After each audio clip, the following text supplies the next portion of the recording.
church will say a prayer. Heavenly Father, God, we thank you tonight for your matchless wisdom. And God, we pray for that tonight.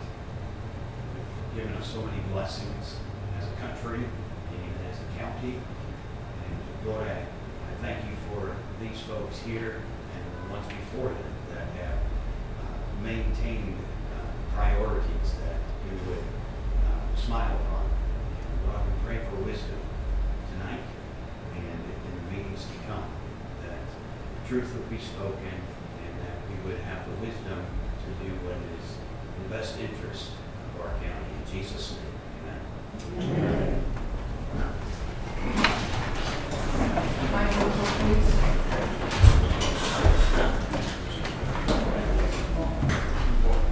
Molly Alaria. Here. Timothy Carlson. Here. Craig Corzine. Linda Burton. Here. Charles Diepler. Here. Becky Edwards. Here. Donna Hibbets. Here. Ray Coons. Here. Dale Livingston. I hear. That's all. Mike McClure. Here. Vicki McMahon. Here. Denise McWard. Here. Chad Michael. Yep. Clark Pierce. Here.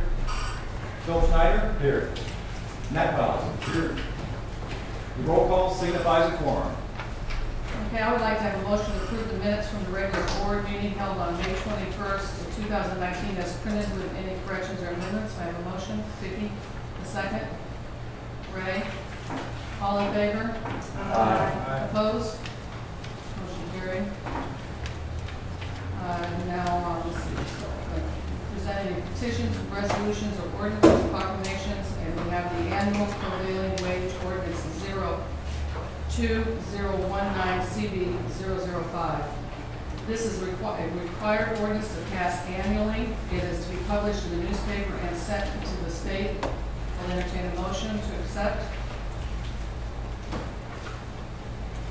Clark, a second. Donna, all in favor? Aye. Opposed?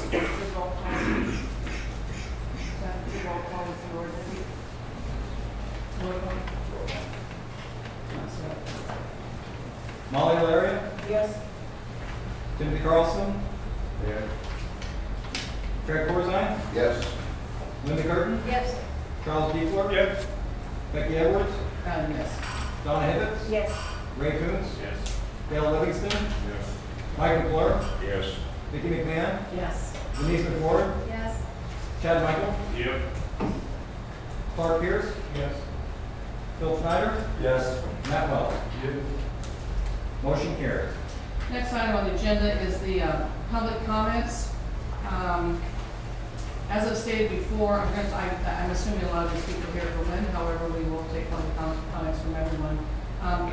If you've spoken before to the board, considering the amount of people here, unless you have something new, I prefer that you don't speak again.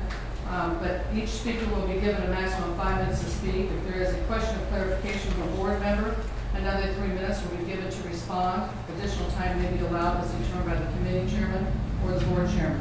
So with that being said, do we have public comments? No?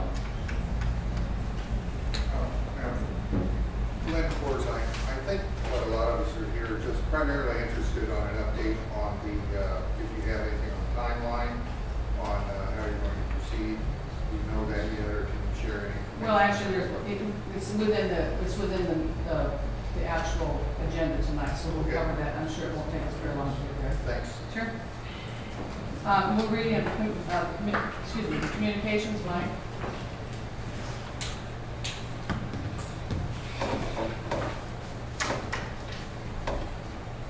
The June prevailing wage report has been placed on file in the clerk's office and is available for inspection. The May 2019 Public Defender's Report has been placed on file in the clerk's office and is available for inspection. The Treasurer's reports for the period ending on May 31st, 2019 have been placed on file in the clerk's office and are available for inspection. The Local Solid Waste Fees Fund Report for May 2019 has been placed on file in the clerk's office and is available for inspection. The May 1, 2019 balance, $597,887.02. Total receipts, $19,979.34. The total disbursements, $16,264.67.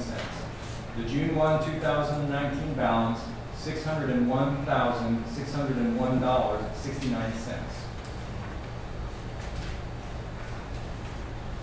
The May 2019 motor fuel tax allotment transaction reports dated June 4th, 2019 were received for both the county and the road districts. On the county report, the motor fuel tax allotment transactions for May of 2019, the beginning unobligated balance, $472,014.95.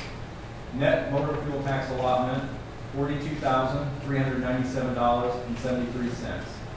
Plus credits processed of $55,877.50, minus authorizations processed of $114,755.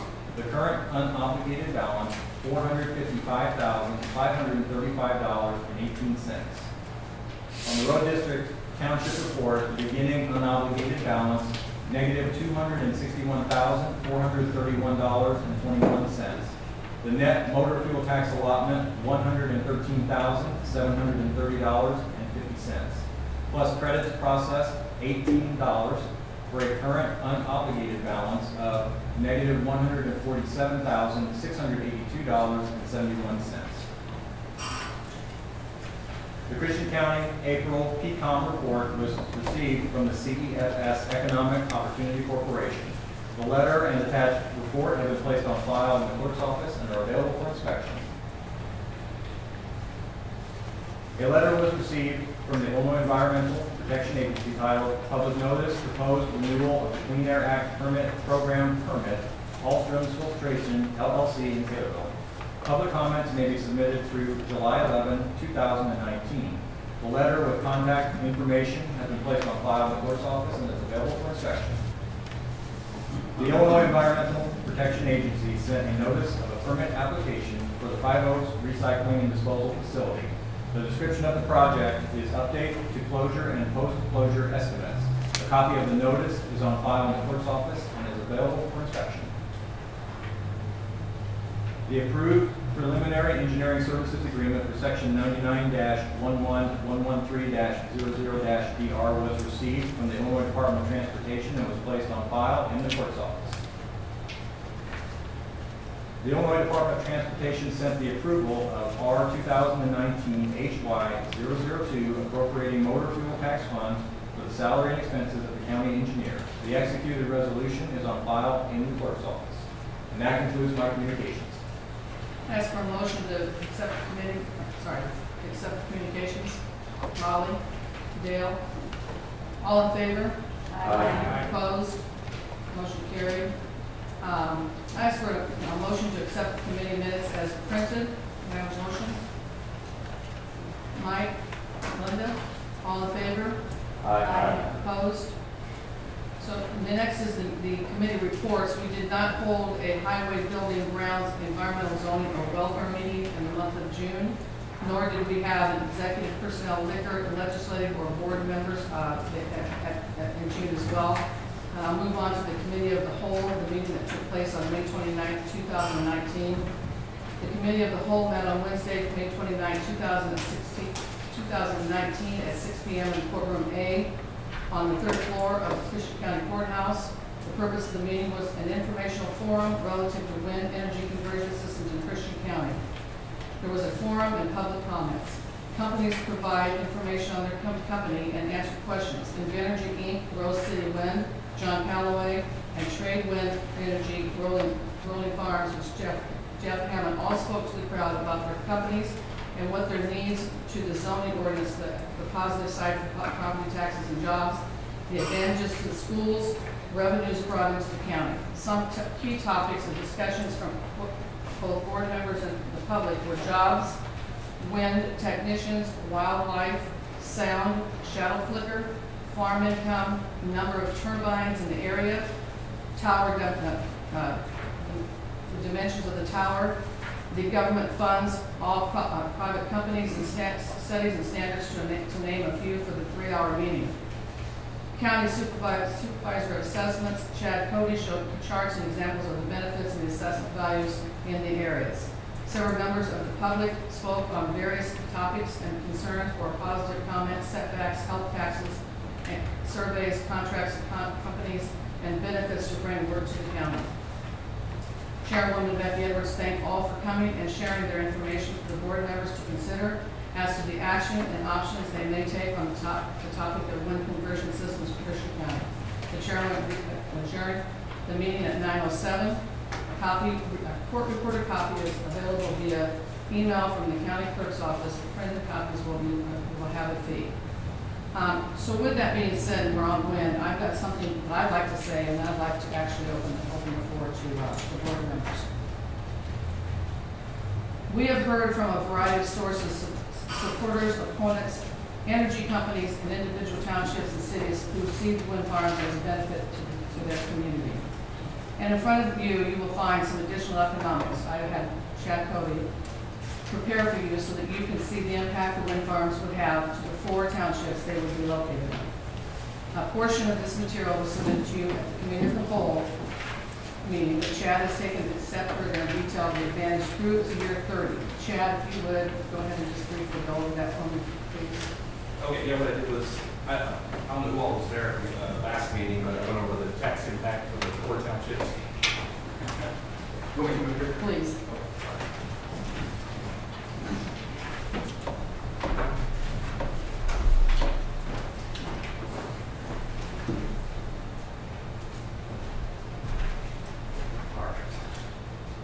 So I went over the tax impact for the 4 townships, and the most obvious one was would have the largest assessment increase, and that was Assumption Township.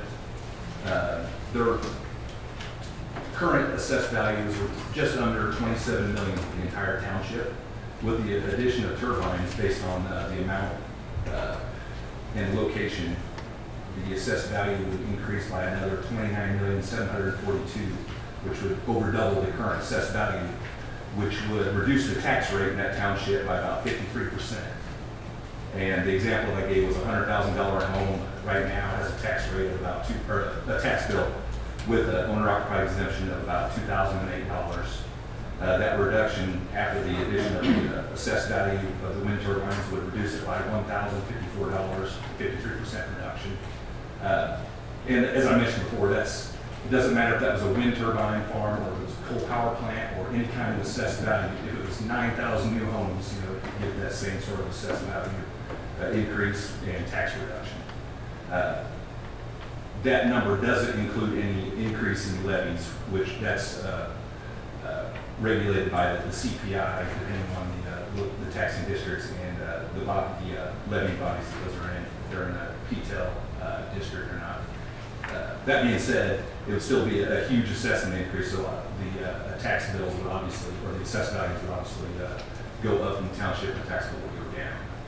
So people were asking about the depreciation of the wind turbines and how much the tax base would drop, you know, how long it would take for them to depreciate out.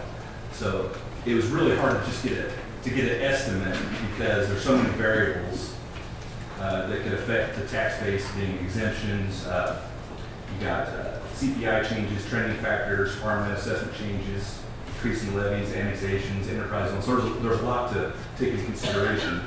But even over 30 years, whenever I average in the current trending factor and the assessed value based on how the state directs them to assess it, the wind turbine farmers would go from, this is an Assumption Township again, it would go from having about 53% of the tax base to about 16.29. So even after 30 years, they would still be putting a big chunk of the bill. And like I said, that would be the same if it was, whether it was wind, solar, anything. Any questions? Thank you, sir. Okay. I believe we've had considerable amount of information placed in front of us, and would like to personally say that I have and continue to struggle with the right answer. However, I do want to mention that a very large question that I continue to have is, do we have the right to tell people what they can do with their land? Or more importantly, do we have the right to tell people how they can and cannot benefit from their land? We reside in a county that does not have a great deal of opportunities to bring any revenue source for the taxpayers to benefit from. We, as with all counties in Illinois, suffer from big government which continue to take more and more from the county government as well as from our own pockets. This board is charged with making a decision for all taxpayers of Christian County. It is our job to amend the current ordinance outlining the parameters that we will need to meet the current conditions. Set aside the wind turbine, set a wind turbine setback as well as the height of the turbine. At this time, I will turn the conversation over to the board members for a discussion to determine if we need an additional committee of the whole meeting for further discussion, send it back to the Building and Zoning Committee, or what is your pleasure? I open the floor. Hi. I'm a little confused on something. My age, it doesn't take much to confuse me. I was under the impression all we are discussing and going to vote on is this thing that John Curtin did 20 years ago or whatever. I can't remember what the exact name of So the current ordinance. the ordinance. I believe it was 2008. Is that all we're doing? Well, The within reason I'm that. saying, I've been gone for 2 weeks, I got 2 letters, I've gotten almost as many letters in favor of this wind farm as I have against it, I'll be honest with you. But I got 2 that specifically said they want us to ban wind farms from Christian County. I don't believe we have that legal right. I don't know if we have that legal right at all. I I can mean, tell I need to you, go to court over this. I can define what we need to do. We have a current ordinance that's very old and out of date. Yeah, So we I need to understand look that. at all It of needs to be the. updated. So yes, it needs to be updated on all areas. So that not only includes the setback as well as the height of the turbine, but it has to do with the actual decommissioning. If you go into any one parts of your current ordinance, we're really That's going to what I'm saying, all of the it ordinance updated. is what we're. Yes, sir. We are not And voting, whatever's within that. or eventually voting on whether or not they can come into the county, is that correct? That's your pleasure. I mean, I Would don't. I'd like to find out from the state's attorney if we can even legally ban something. I don't think we can. The federal government is pushing wind farms and solar farms, and the state government is pushing it, you know. Becky, Yes, I sir. know we're in Illinois. 2 weeks ago, I heard on the radio there were 28 counties in northern Missouri banning wind farms. Courts in Missouri threw the laws out, the ordinances out. And their statement was you cannot pass an ordinance to ban them, you have to pass some type of ordinance to allow them to happen. It's not Illinois, Right. but it has happened in other states where ordinances to ban these things have been thrown out by the court. They have, that makes sense to me. I don't see that we have the legal right. I am concerned with setback amounts, especially as the towers and blades get taller and taller. I think that's a very big issue. What's the ordinance say now? 1,000 or feet. 1,200? 1,000, yeah. From the Chad? house, does it say anything about from the roads? Because if ice can come off and damage someone's home, it could certainly come off and damage anyone driving by in a vehicle. Right now, it says from the residents, if I'm not mistaken, Matt, so. And I believe that the energy companies are asking us from the residents, and many people have talked about from the property line, so again, But if we have 300 windmills and there are 400 homes that are within the distance of them, we're going to protect 400 households and not the other thousands of people who live in the counties and drive up and down the roads every day. To me, we've got to make sure that it doesn't matter if it's Tim or me or Leon, when we're driving up and down the road, we've got to be safe from these things also. I agree. I think in that, you know, it's state statute, it's set back from a town 1 mile, correct? I don't believe that to be true. And so those of us that live in town, why is that different from somebody that lives in the country? Well, Why I is don't know that? if it is different, to tell you the truth, Greg, I just, what's in this ordinance is so out of date, really, that that's a conversation, certainly a conversation, but I think, quite frankly, it's 2,000 feet. Not From 1,000. a from the city. Residential district. Residential, yes. Where it is. Mhm. I look in his packet and I see where Morgan County's talking 1,500 and was it LaSalle or Logan County was talking 2,600? Correct. Seemed to me like something in the middle of that would be a pretty good setback, protect the residences and the village. Yeah, but how tall are the towers?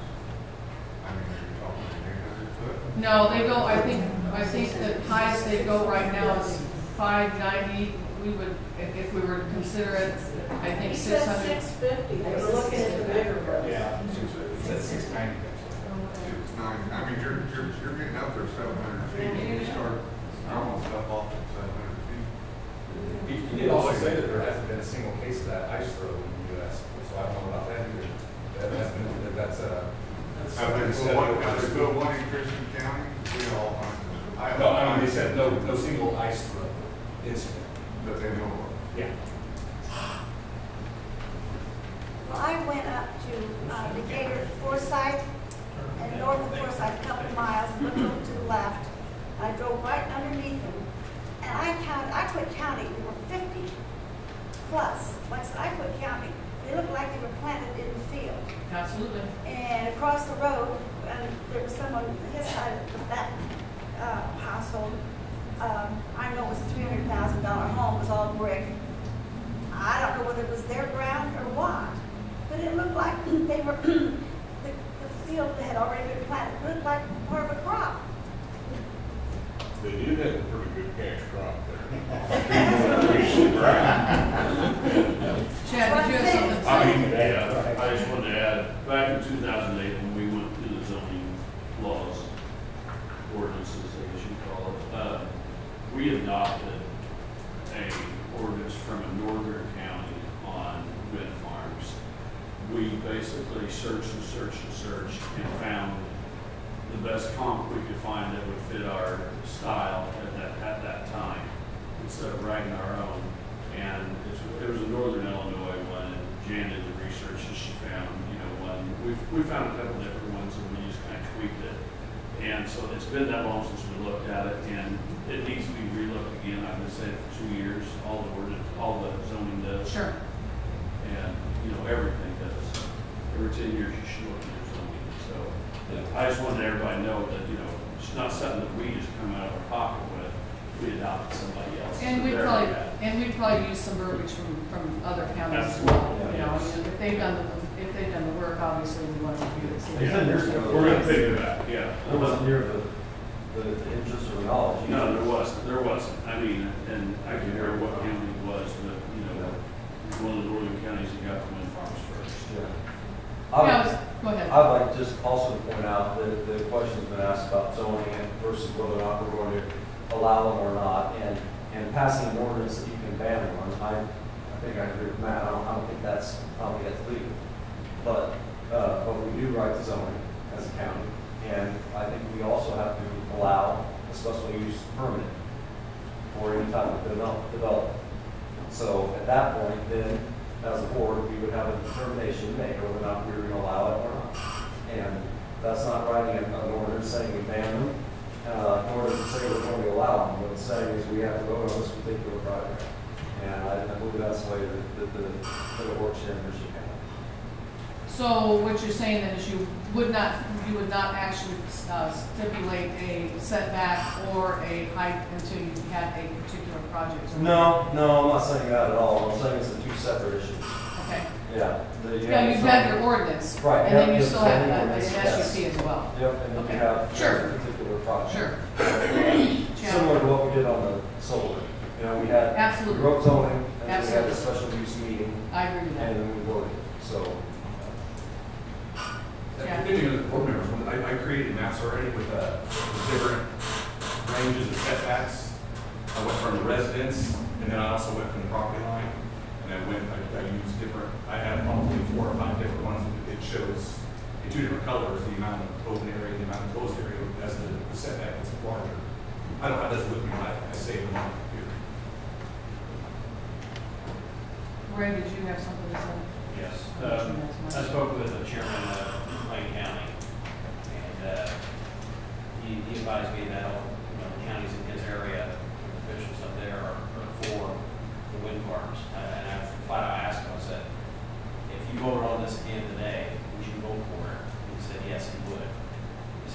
tax revenue is really outstanding as far as helping their area out, which is a big thing that I'm looking at, considering the conditions of our schools. I hate for programs and everything else to be cut again, knowing, the taxpayers, knowing that we turned something down that could have helped out. I do agree with, our colleagues that we do need to look more into the setbacks. We need to look into the roads, that, conditions of the roads, it's been stated before. We need to look at the decommissioning, is a big one. And that's something that we can do. Okay, I asked Cliff to come in tonight because one of the biggest questions that everybody seems to have with me is the roads and actually what's going to happen to those roads and the repair, et cetera. And of course, the energy companies at this point are willing to do just anything in order to get us to the point where we will approve. But more importantly, we need to understand whether or not we're going to have the road agreement that we need, et cetera. And Cliff can address that from the point of view that he's worked on several other projects as well as sign these particular type of agreements with different companies. So Cliff, if you would. These type of projects are massive, there's no question about it. We just went through that with the Ameren transmission line project. This is even bigger scope as far as the size of materials and stuff that are brought in now. It will still be a similar type of project. Typically, these things, the way our zoning ordinance is written, they have to address those roadway issues. We will want to negotiate a good road use agreement up front. That road use agreement will spell out what roads they can use, how they're going to pay for damages, et cetera, et cetera. A lot of times, especially in these wind farm applications, when there is such heavy loads, big loads, they have a hard time getting around corners, they have to find right of way, improve radiuses. They may have to do a lot of road work before the project even starts, just to get their stuff in and out. So that stuff all needs to be negotiated ahead of time if the project ever comes. If the resident runs a wind farm with another transmission line or whatever, that has to be done. Typically, to get from where you are today at point A to where you are at point B, you can end up in pretty good shape. It's going to be a bumpy road between point A and point B because even whoever negotiates the agreement for the company at the top, those things don't always get passed out. So we have a lot of bumps in the road trying to get that in the contractor's hand, make sure the company has a representative on site who can produce these things. Those are all type of things we want to get in the agreement and have to try to enforce it during the time of the project. I know that a couple of people, probably more than that, actually asked me about the bridges, and Cliff also told me, and he can confirm it, that they will rebuild our bridges as well. Well, they could either rebuild, replace, or there's other options they can use to cross bridges. We did one with Commonwealth Edison where they actually brought in what we call a jumper bridge that actually jumped over the existing bridge, and when they were done, it pulled right back out. So there's options out there, but yes, those things will have to be addressed. Because the size of some of these loads, you're talking 300,000 plus, several. So yes, they can't go just anywhere. Bridges will have to be analyzed, and they have to be new bridges built, and they have to be temporary shoring done, so there's ways to take care of it. Any It takes questions? a lot of money. It will take a lot of money, and that's at their expense, but. It's their money though. We've already got bumpy roads. Our company's gonna pay for it. Mike, you've been kind of. I've just got one, and I've never seen it yet from either side, and I'd like to document it, not just state it, but document it. These, how many cases have they had where blades have come off of a turbine, that type of thing. Like Donna, I drove up, well, I guess more like my colleague down here, I drove up to McLean County, and I was just driving around through the country, and I happened to see I'm going to call him a technician, that was working on one of the turbines. I just stopped and talked to him. And he wasn't real open at first until he found out, I wasn't from McLean County. Heck, y'all, I didn't have any problem telling him I was farther south. I just asked him how much trouble they had with, breaking down, catching fire, blade coming off, throwing ice on them. And he said, well, early on, they had some problems like that. But he says he cannot recall any in the recent years But I mean, I'm taking his word for it. I would still like to see some kind of facts and document it. I'm not interested in somebody getting up here and talking and saying, Sure. this is gonna do this is gonna do that. Back it up. I wanna see something. If you can't show where it's been researched or whatever, you're just blowing air. Well, the same thing about this. I wanna see how safe these things are. You know, I personally, I mean, I've seen a lot of them. I've never heard of one throwing a blade Right. 50 feet, much less 2,000, which I realize that high in the air, if it did, yeah, that's a heck of a pitch, you know, because they are spinning fast. But I'd like to know how often that happens, if it does.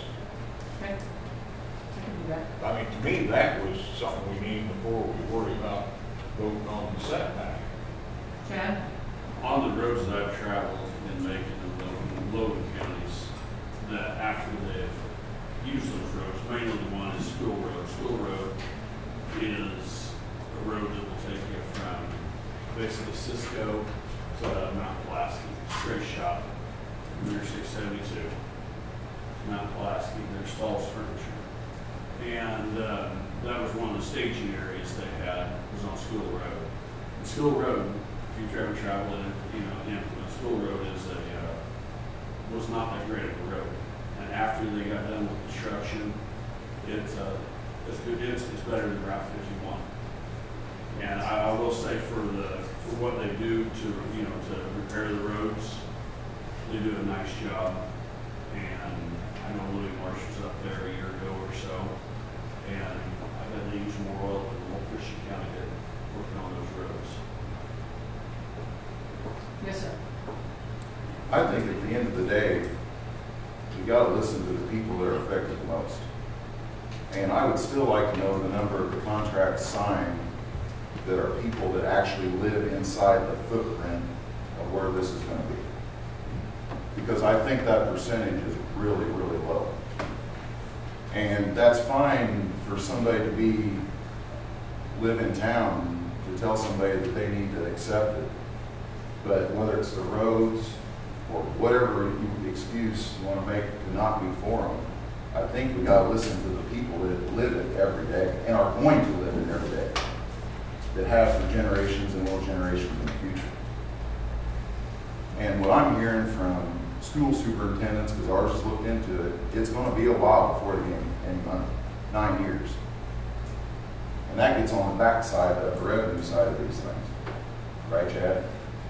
I don't know where the 9 years came from, though. It'd be That's what our school superintendent, the following year. the one she's talking to. Pick up the first value, but unless you talk about like when it's all complete, I don't know, construction time right now. But I'm all for, I get what everybody's saying on it, and I don't want to tell anybody what to do with their property. I get that. But I don't think we should tell somebody else what they should do with theirs either. And if you pass all this, the people that are affected the most are not for it. That live inside the footprint. And I have not received a single letter of somebody for it. Not one. And I don't think anybody sitting at these tables received 100% of the vote whenever we were voted to sit in these seats. And we were asked to represent the people that put us here. And I can tell you right now, the people that put me in this chair don't want it. In Assumption, Pana, Stonington, or Mount Auburn Township.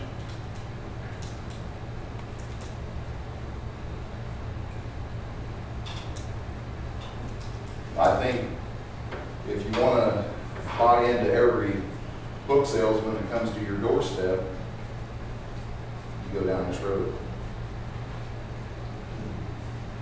Yeah, I'd also like to add on a little bit of what Craig's saying. One thing I've noticed about this project is similar to some of Craig just said. People that don't have to look outside their window, and I'm not talking about 5 miles away, because I heard about studies where they interview people 5 miles away. And that's about the distance of Nokomis from my house, or from where my farm is. So what takes place in Nokomis doesn't affect me whatsoever, okay? But what happens 1,000, 2,000 feet outside my window, or there at my farm, there at my home, wherever I am, that's what affects me directly. And those are the people that I talk to. And the folks that I've spoken with, what I get is, or what I'm hearing is, the people that are for it aren't affected by it. They live in town, they live on the other side of the county, they live up north, but at the end of the day, it's not their problem, all right? The people that I speak to that live in this area, they're saying, hey, there's gonna be something 650 feet outside my window. I'm gonna have to listen to that, I'm gonna look at it, I'm gonna have to, it's gonna be part of my daily life for the rest of my life. And, you know, you talk to those people, and one is, I think it would be good revenue for the county. And the other folks is, this is going to destroy a part of what I hold dear. And that's the way I look at it. Ladies and gentlemen, that's how I feel about it. Here's a few letters I get, and every one of them is against them. I haven't got them all there with me, but every one of them is against them. Chair? I have spoken with some farmers that are for the limited footprint and own a lot of land there. They're all for it. They're usually the ones that don't speak up very loud. I'm not for it. I'm not against it. I don't know where I stand on it. I'll be honest with everybody. I'm like Phil. I don't want to look out my window and see him every day either. And it's a hard decision. Absolutely. That we can tell somebody they can or can't do something with their land. And it's a tough decision on our shoulders. And good. There are people that are for it. I have spoken with them. They live in the footprint. And their statement was, we had to have these highlights come through. We didn't have a darn choice on those to come through because they tell you they got eminent domain. We got paid for them one time. They said, we'd like to see the revenue every year from these things. And so, I mean, there's both sides. I agree. And It's a struggle. it is. Absolutely a struggle. Matt? I'd like to get back to setbacks and ice or anything coming off these windmills. Although I don't agree with them all the time, the guy standing behind me, I believe, is the engineer that we pay, and I like his opinion. If there's ice on a windmill and it's turning, can it come off? Is there a way of figuring how far it would go? I'm not an engineer, you are. There's certainly a chance, there's always a chance that we take that same chance with our lines. We look at them, highlight snap. We can add tower come down, et cetera. So those things are real issues, and it's the same way with wind farm. I don't know what standard industry practice is, how they control ice on those towers. They have some way of doing that. I'm not aware of something I haven't ever researched, or something I would like to research. But the ice, if they're turning, the ice can't come off. Oh, there's no question. Anybody interested in visiting a farm, a wind farm? I'm sorry, Becky, what? Anybody interested in visiting a wind farm? The energy companies have actually offered a coach to take whoever would like to go. And actually meet with the people that surround the wind farm and people that actually have leases on it. So, I'd like to do that, but I'd like to talk to people, like I said, and know what the safety factor, you know. I'll look into that. What are the results? I will look into that for sure, for sure. Obviously, if we had a quorum, we'd have to split us up, but I can arrange that, I can find out days and then let you know, see what we can do. Chad? One more thing, I forgot to mention, I looked at 3 townships where this impacts the most tax benefit wise, and it's got a population of about 8,900.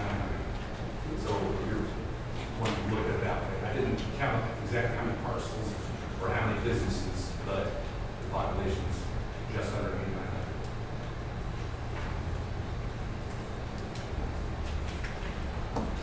I would like to know, of the farms that have the windmills, are they landowners with absentee, they don't actually farm the ground, so they're not living near it? Well, we know how many leases we have. I'm not sure that we can determine how do we do that? How do we determine if they live on the property or not? And what's the next step? Would you be able to do that? Do they actually show you absentee just if they're recorded or not, they may not all be recorded. No, I'm But- saying, can you determine if you have a lease, can you determine if that person that owns that property was living on that property? Some of them just say that they're, a farm, Okay. corporation, or a trust, or something like that. Is- So, I mean, I can. Is there another way, Craig? Is there another Where's way? the tax bill go? Well, yeah, that's what he's I mean, saying. A lot of those, the tax bill may go to one person, like, it might not, I can look and see if they have it on, like, by the county.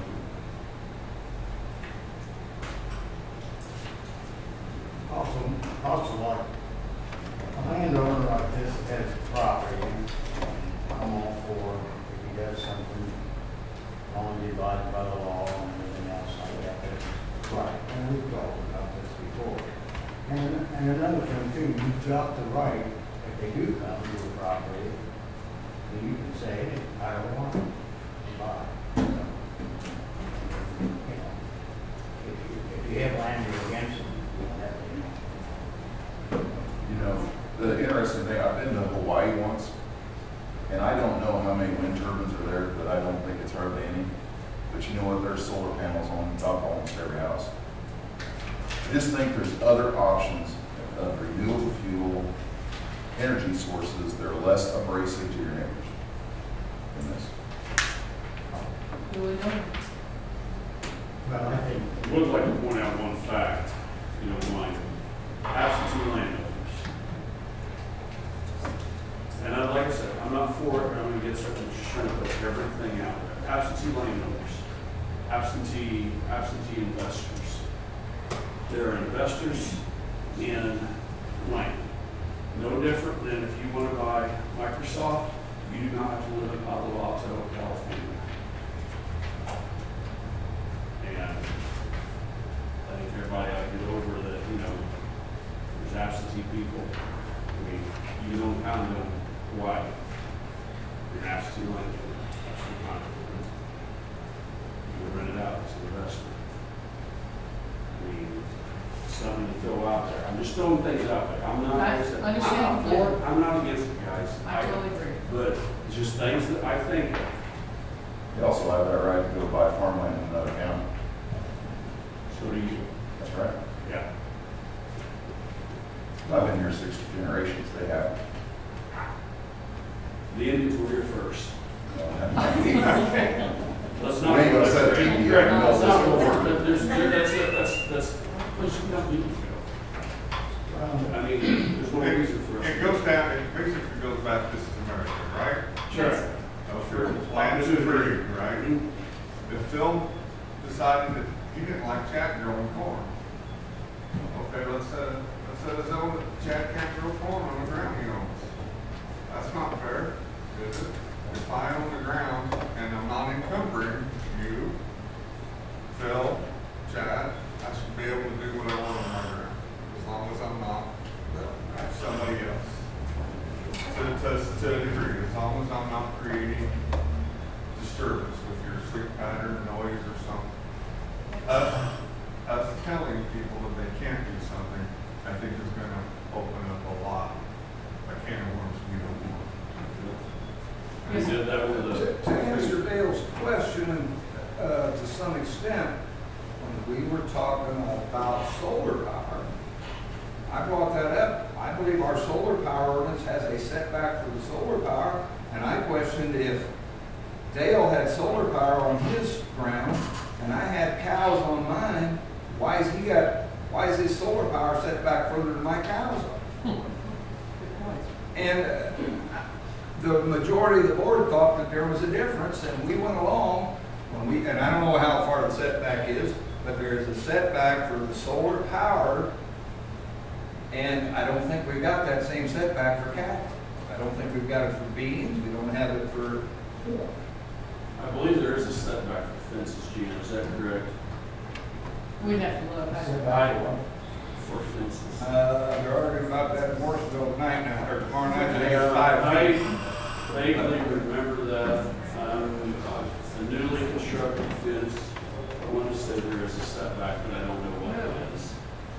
But that's just how things have changed. Yes. It used to be which Yes. side, which fence Yeah. was yours if you looked at it, it's on your side. Absolutely. Yes. You weren't given a choice. Chad growing corn, someone had electricity. If we drove to Decatur right now, I assure you that before we got near, DeWitt County, before we got near DeWitt County, we would see the wind turbines. We could drive, we could get awful close to the corn at your house, even at full, when it's full grown, and we would never see it. We would never know it's there. I'm for people being able to do what they want to do with their stuff, but how's it going to affect other people? I agree with that. And what can we do to make sure other people are not affected negatively?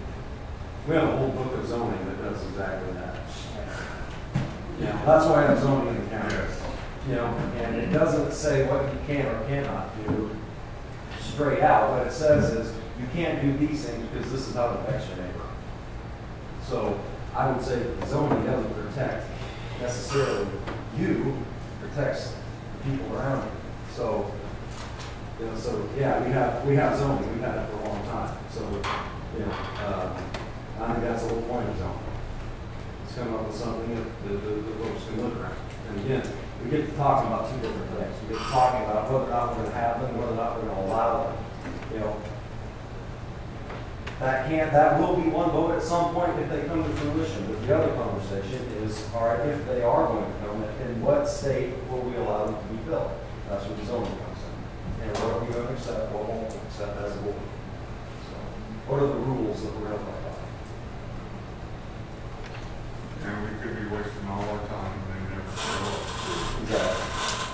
We did it one time, that's why we hurried up and did it back in '08. I mean, because What happened in 08? in '08, basically, they were looking at this project, same area, and we basically kind of pushed pretty hard. And we pulled different zoning ordinances from different counties that had wind farms, and we threw things in there that what we thought would fit for us at the time. And we put it in the zoning, because we didn't have nothing in the zoning for wind farms back then. Okay. There's no such thing. And we went with the guidelines that we felt that was good for the other counties that did it. And we kind of used theirs, we kind of piggybacked off theirs, and we went with it, and nothing never happened. We've never re-looked at it since.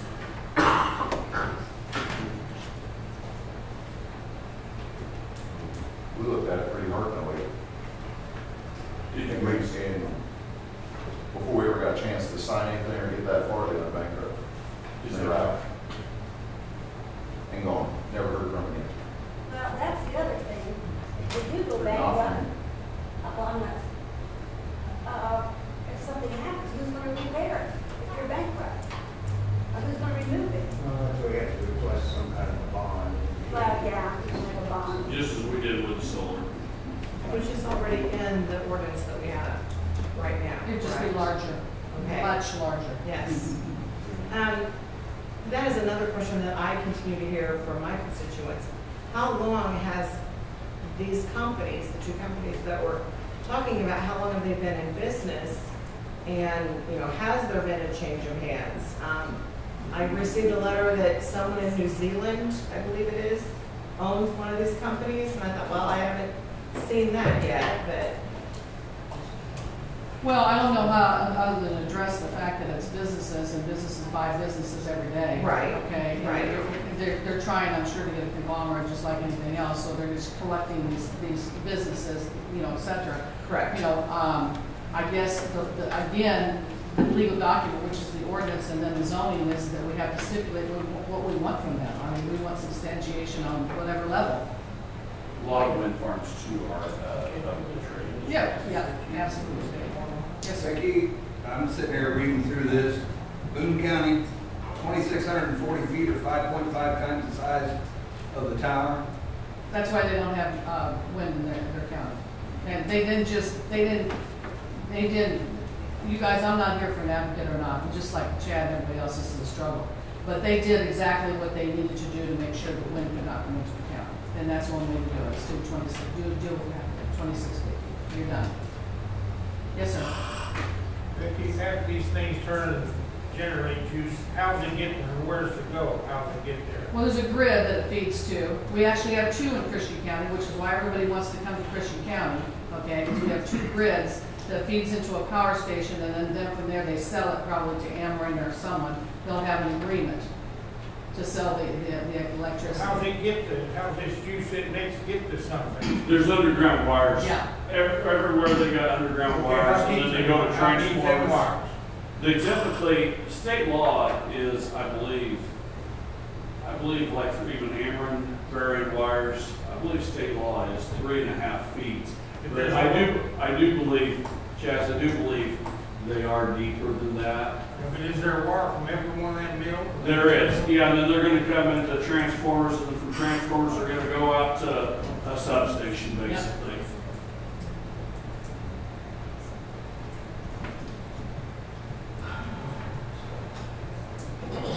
Okay, so, Well, I see these numbers here. Is there a number we can all live with as far as the setback?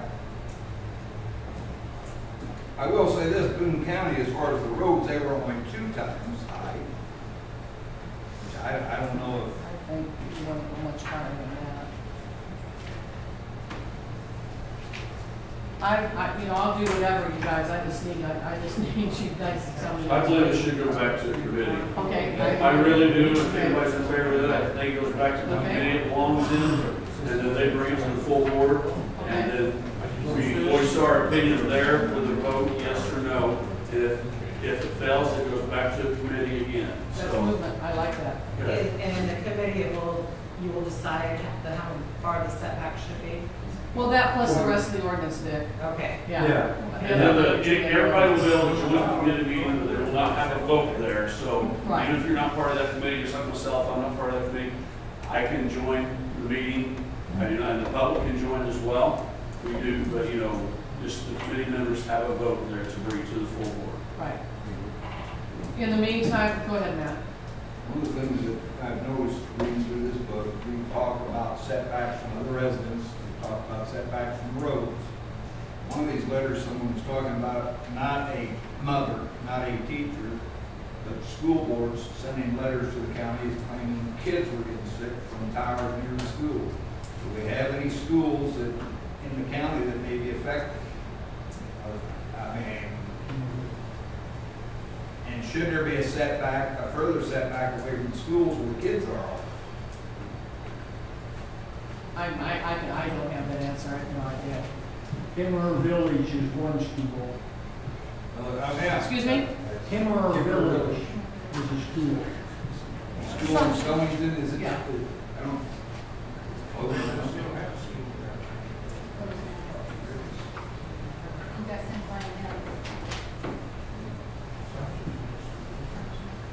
You're still in your state setbacks from your city limits, correct? So typically, a school just like Kimber is in the, most schools are in the city limits. So you already have that covered, really. Except for Kimber. Kimber's not in the city limits. That's what I said. That's what he said, except for, so to me, that's something that. They're about 2 miles out. Yeah. They're right in the proposed footprint. Are they going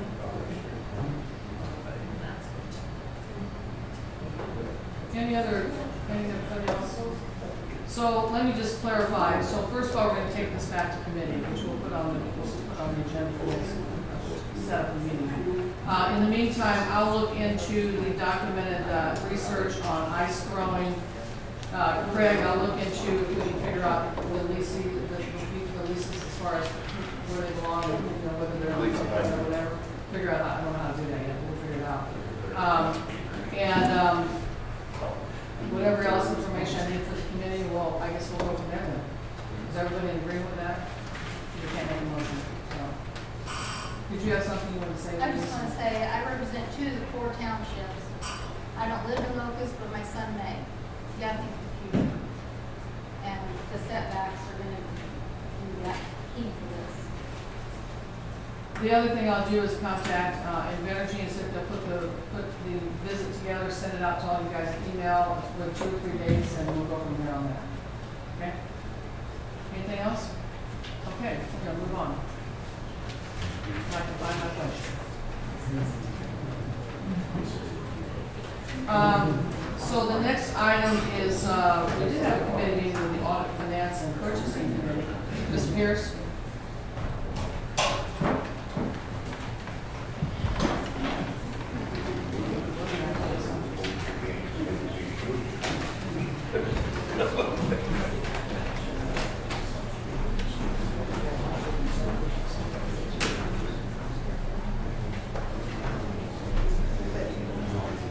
Good evening, everyone. Finance Committee of the Christian County Board met on Thursday, June 13th, 6:30 p.m. here at the courthouse. First item of business was June claims.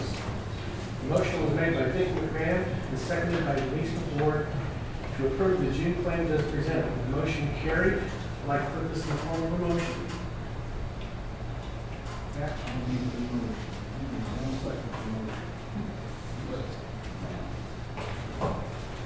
Timothy Carlson,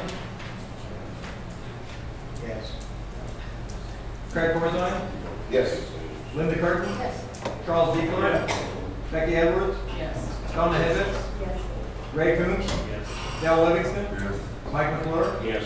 Vicki McMahon, Yes. Denise McWard, Yes. Chad Michael, Yes. Clark Pierce, Yes. Phil Schneider, Yes. Matt Wells, Molly Larry. Yes. Motion carries. Second item of business, ordinance to amend the enterprise zone. Ordinance O2019CB004 was presented to amend the Taylorville Christian County Enterprise Zone to include or add the city of Assumption to the current enterprise zone boundaries. A motion was made by David McMahon and seconded by Tim Carlson to include the city of Assumption as described in the ordinance. The motion carried. I'd like to put this in the form of a motion. Matt? Second. I got a question real Okay. fast, Yeah, I'm sorry. Now, we're gonna take on the city of Assumption's zoning, correct? Just We're- as we do is like what we do in Toby and Bullpit, is that what that is? No, this is the enterprise zone, Oh, the actual enterprise zone, okay, right, okay, right. Okay, that's what I need. Okay. I just read that. I can explain why we're doing it if you Yeah, want. that's fine. Yeah, go ahead, please. So currently, it is not in the existing zone, and we have a very big company out there called GSI, okay? They've got projects that they want to actually get started now versus waiting for the new zone, and it's advantageous to us to bring them in and let them go ahead and do their projects, but also, they will be there within the new application, which will assist in getting that application with the number of jobs, et cetera, that they offer. Great. Okay? Sorry. Craig Corzine, Yes. Linda Curtin, Yes. Charles Diekler, Becky Edwards, Yes. Donna Hibbets, Yes. Ray Coontz, Yes. Dale Livingston, Yes. Mike McClure, Yes. Vicki McMahon, Yes. Denise McWard, Yes. Chad Michael, Yep. Clark Pierce, Yes. Phil Schneider, Yes. Matt Wells, Yes. Molly Larry, Yes. Timothy Carlson. Yes.